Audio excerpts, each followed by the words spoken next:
என்னாச்சுங்க? எங்கே போகிறீங்க பேக் மாட்டின்னு? என்னை பார்த்து சொல்லிட்டு போங்க. வீட்டை விட்டு போகிறீங்களா? தர்ணிகா தர்ணிகா தர்ணிகா அப்படியே போனால் யாரும் சேர்க்க மாட்டாங்க தர்ணிகா. சரி பாய், நான் க்ளோஸ் பண்ணிக்கிறேன். பஸ் ஏறி போகிறீங்களா இல்லை ட்ரெயினில் போகிறீங்களா? பஸ் ஏறி போகிறீங்களா ட்ரெயினில் போகிறீங்களா?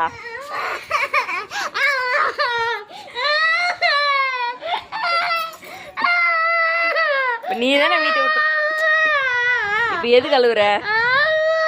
இல்லை, நான் ஒன்று வீட்டை விட்டு போக சொன்னா? இங்கே பாரு, இங்கே பாரு, நான் ஒன்று வீட்டை விட்டு போக சொன்னா? இப்போ யார் பேக் மாட்டின்னு கிளம்புந்து? ம், பேக் மாட்டின்னு யார் கிளம்புனா? ஒரே ஒரு ஜெட்டி தான் இருக்கு, போதுமா? ம்,